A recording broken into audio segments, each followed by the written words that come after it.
Jazzcast Pros. Welcome to The Spiritual Shortcut, the podcast to help you realize that you are in fact your own healer and that you can learn to release the invisible anchors that might have been holding you back. Hi, my name's Kristy. And I'm Amanda. And we are the two psychic nobodies, and we are here today to have a conversation.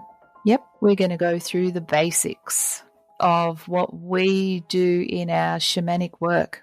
Yeah, so we've had some questions come up from listeners, haven't we, Amanda? Yeah, we have, which is awesome. So, yeah, thank you for the feedback and the questions because, like you were saying before, Kristy, our mentor says, I've been doing this work for such a long time. It's just second nature, isn't it? Yeah. In conversations that you and I have, we end up kind of bouncing into shamanic work without even realizing it. So it might be funny for people to listen into one of our conversations one day. Just a normal, regular chat. But, yeah, we love it if people ask questions. So, yeah, I want to encourage people to do that for sure.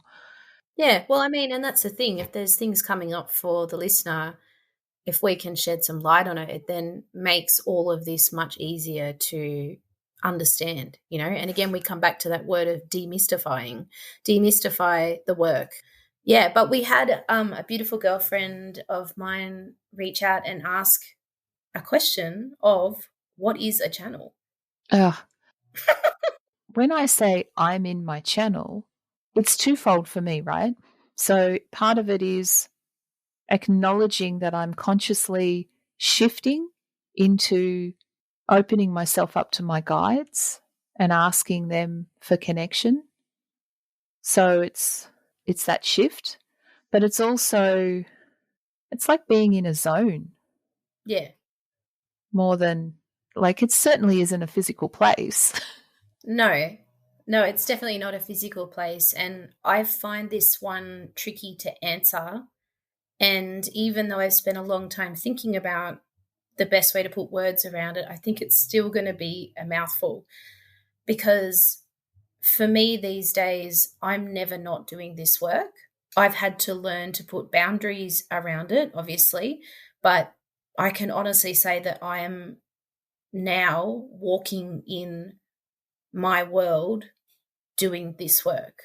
And some days, you know, it's smooth sailing and I'm clearing spaces that I'm in and I'm clearing stuff, you know, big stuff for me personally. And then other days it's I need to sit down and have some time away and go within to process something or pick it apart. But essentially, being a channel is shamanically what we refer to as being a hollow bone. So if you think about the bone of maybe a bird, like I always think of the eagle, where you have that solid, the actual bone part, and then inside it's hollow, right? Because they have to fly and can't be too heavy. But I always think of that. It's like the more that we clear physically, energetically, emotionally, which is essentially in my mind all the same things, the more pure our bone, if you will, becomes. So the clearer the answers come through. And the less there are impurities cluttering our minds, because when things come through, they come through for a reason. Yeah. And if I've done all my work, or as much of it as I can, yeah, then I know that the work, that the information that's coming through pertains to the question I've asked, or pertains purely to the client in front of me, or pertains to the exact situation I'm in right at that moment. Yeah, so there's less distortion. Yeah, and it also means that because, for example, if I haven't done a certain amount of work, and something I'm presented with a situation that is difficult for me, it's maybe uncomfortable, it's a challenge, I don't know how to exactly to respond to this person in front of me, for example, then I am bringing with me other information in from past experiences. Mm. And they are going to color my response to this person. Yeah. So when I've done that work, there isn't that background noise Yeah. that's altering the way that I see what's in front of me. Yeah. And then a good further explanation of that is, a shamanic practitioner, we are that bridge between, the 3D human aspect of this life and the energetic world. And we're able to take answers from that energetic world and information from that energetic world and bring it into this human reality, right? That's our job. Yep. So the clearer we can be, the better we are at our job. Yeah, absolutely. Putting it really super simply. Yeah. Okay, so when we're in our channel, when we're doing this work, what does it look like, feel like, sound like? What's the experience? So I know for you, you have clear sight. Yeah. You see visions. I do. I do see visions, and it can be anywhere from. Do you remember on Netflix there was a show, The Queen's Gambit, and she was a chess genius. And Yeah. she would lay in bed at night and see the actual game up on the ceiling, and she would have strategies presented to her. She would have like the whole thing, the whole gambit up on the ceiling. For me, sometimes it's like that. Sometimes it comes through, like I've had times where any reflective surface is a place for information. For a while there, I was getting a lot of information in the shower, up on the foggy screens.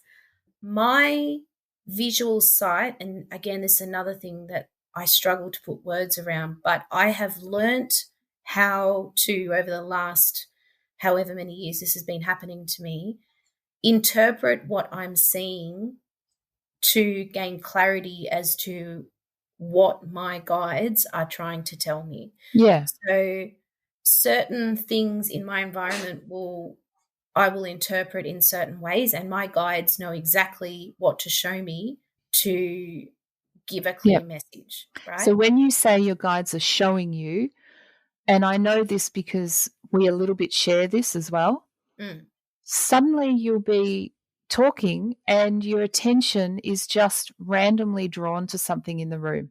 Yeah. A certain part of a pattern on a lamp or a painting or something like that. And it's interesting because we talk about we don't really use tools very much, and which is quite true. However, in a lot of ways, that is exactly it, because when I look at any time that I do tarot readings, for example, or oracle card readings, I usually don't, there's certain cards mean certain things and that's okay, but more often than not, I'll actually look at the picture and find out where I'm drawn to on that card. That's exactly how it comes through for me too. And I've tried to learn tarot in the proper way. I've even done short courses on it. Same. And I just cannot learn how to do it. I can't remember the cards. I can't oh my God, I'm the same. I'm like, I had a set that I actually wrote on the back exactly what they meant. So because I needed to refer to them. And in the end, I'm like, this is not working. No. Just look at the pictures. Oh my God, there's a little rabbit. What do rabbits do? Okay, this is what they mean. Yeah. Yeah. But yeah, and it's a process that has become refined over the years. So instantly now, generally, I can get information. Colors too. My guides use a lot of colors. And because you and I do a lot of work at that heart space, I get a lot of different shades and textures of green. Yeah. And then, like there's a whole range, like I have the whole range going on back here. So taste, it will just be generally, it will come on within seconds. I will acknowledge it. I will figure out what they're saying to me, and then it will go away. But also my body, like I just pick up on things in my body. Like, one side is for the feminine, one side is for the masculine. Feet are always, grounding stuff and being rooted. And, there's stuff to do with the crown, and connection is always around the head. So there's basic stuff and basic places in my body that I know that when the guides are working there or showing me something there, I know exactly what they mean. So it's just, I think essentially what you and I have done is worked hard to understand the language that our guides communicate in. Yeah. Yeah.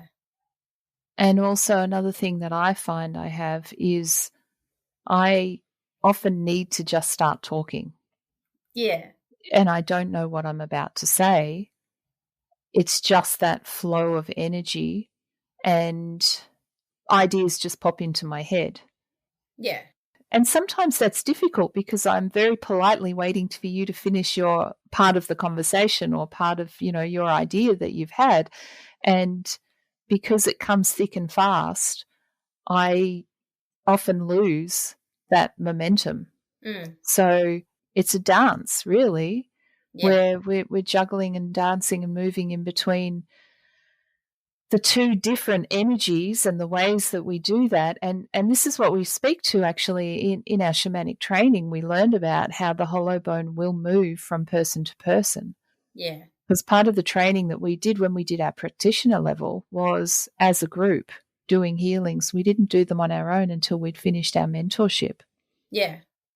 Which is great. That's worked really well for us because it means that we've learned pretty well, we work well together. So part of it is we've learned quickly to do that, but of course we're probably always meant to work together, so it was always going to work.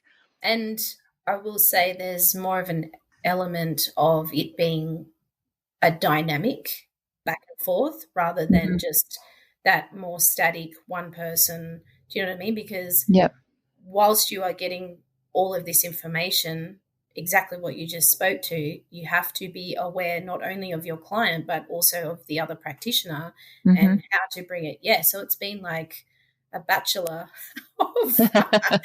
of shamanic training, which has been really cool. Yeah.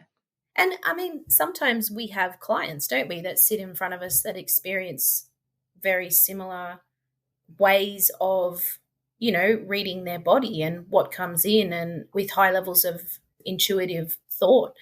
And you and I are very open with all of our clients. Like if something comes through that you need to share, like you feel like this is pertinent to the reading, then just put your hand up, tell us to shut up. Like we'll take that in as well. And again, that's another element of it being a dynamic space that goes back and forth and builds upon itself, right? Yeah. Because we do a lot of those statements where one of us will make a statement and the client will repeat it. And if they happen to have a similar gift, so similar to mine, for example, when they start talking, it's suddenly going to start coming through. Yeah. So, it's important to realize that and be like, okay, well, you don't have to just say what Amanda or Kristy told you to say or, repeat exactly. You can just add to it and you can make up your own and allow what needs to come through to come through. Yeah, absolutely. Another question that was asked was, what can be achieved with this work? Oh my God. What can't be? Right? It's like the possibilities are endless because we live within the scope of endless possibilities. Like you are only limited to what you think. And then like you and I have just learned, what we think is so much more smaller and more minute than what we know at a deep soul level. Yeah.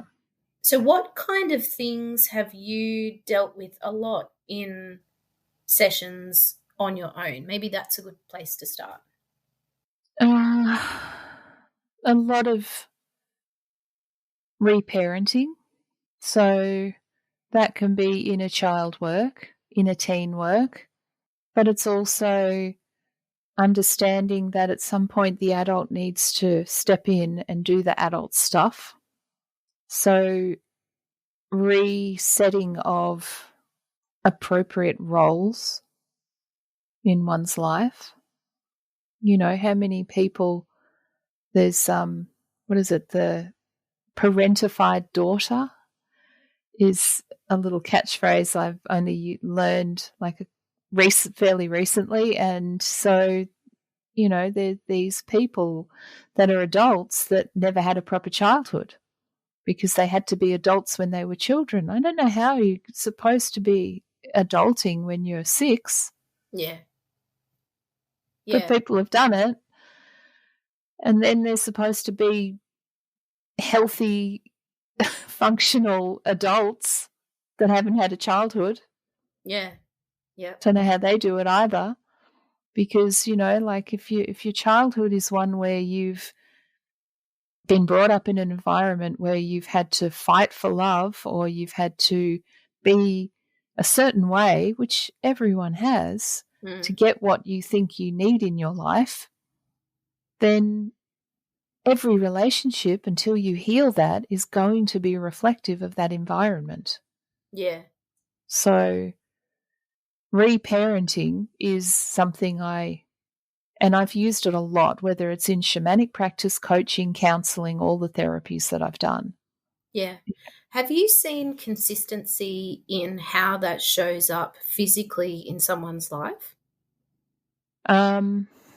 Maybe not consistent as in everyone has the same ailment. Yeah. But consistency as in everyone has an ailment of some kind. Yeah, okay. And what I've learned time and time again is that if you do the work, when you have a physicality that's not okay, you know, a disease or an illness or whatever it is, an injury, always something is sitting beneath that. And when you heal that thing, then, you know, that trauma or get reparented or whatever it is, then your body is able to heal itself, because ultimately the body is the messenger. Yeah. So if the messenger is saying, you know, like, I've got this disease because of this harm that you've gone through as a child or younger years or whenever it was, or this grief that you've experienced, this massive loss in your life, then that needs to be dealt with before the body is capable of doing its actual work, because we can heal our own selves no matter what it is. Like, this is a closed unit that is capable of healing itself. You know, like, so what has shown up, I guess, a lot is people being overweight, especially women. It's such a great way to protect yourself, right? It's a nice, cushioned, protective layer around your whole body. Yeah. And it might mean for some women, I'm not attractive anymore, so stay away. Mm-hmm. And there's lots of different reasons, but even myself with my own weight loss, I had to do the work first, because no amount of diets would work until the underlying reasons were addressed. Once they were addressed, then I could go and do the work, and that started to work. Yeah. So I still had to go through the process of refining my physical foods intake, doing the exercise, all that kind of thing. But in the past, it hadn't worked. Yeah. So one thing came before the other. Yeah. So essentially, all of that stuff is scaffolding around the wound, and the wound won't. Do you know what I mean? It's like, what came first, the chicken or the egg? It's like, sometimes when you address the wound direct on, but then you don't have those extra layers of support, it's not going to work either. And for you, you had to put all of that extra support around yourself to go and zoom in on what the wound was. Yeah. And then once the wounding was healed, then the processes and the structure that I had in place actually started working like it never had worked before. Yeah, right. Wow. Yeah. And see, most of the work that I've done has been with women, you know, between 30 and say 50. And the predominant issues that I have addressed and coached women with have been quite big, heavy traumas, lots of assault cases, lots of sexual abuse, lots of, divorce because of DV. And it's really not that different, is it? It's like there's been quite a few clients that I've had say to me, I have done mainstream counselling and this still seems to be showing up in my life. Or I have done, I've gone off, I've done all the counselling, I still don't even know what the problem is, but I still feel X, Y, and Z. Yeah. So I guess this is where working at that deep point that you and I are able to get through. Right. But it's not just that. It's everything. Like, this is why I love what we've done, because we've combined it with coaching. The shaman in you gives you a big picture, and that's that psychic aspect to what we do. But then we have all this knowledge and training behind us and experience in front of clients where we can go, oh, well, this is what it looks like in your life. And this is what it can look like. And here are the things that you can do to make this change and to make the change last. Because change is fine, but it needs to be lasting change, right? Yeah, it needs to be embodied change. And like we're saying, you need to embody the shift at that core level, but then you also need to embody those layers and scaffolding of support that are around you, and then trust that you've done enough and walk in the world knowing that you've done this work and you are actually a different, more evolved version of yourself. Yeah, that's right.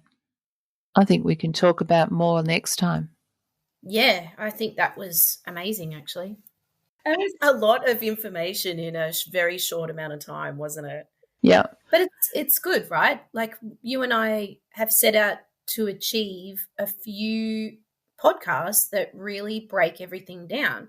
So having people reach out and ask questions is really ideal. So if you're out there, you're listening, and you have a question that's, you are really keen to hear the answer to, please email us. You'll find our details in the show notes, and we will endeavour to answer it for you. What if people want to work with us?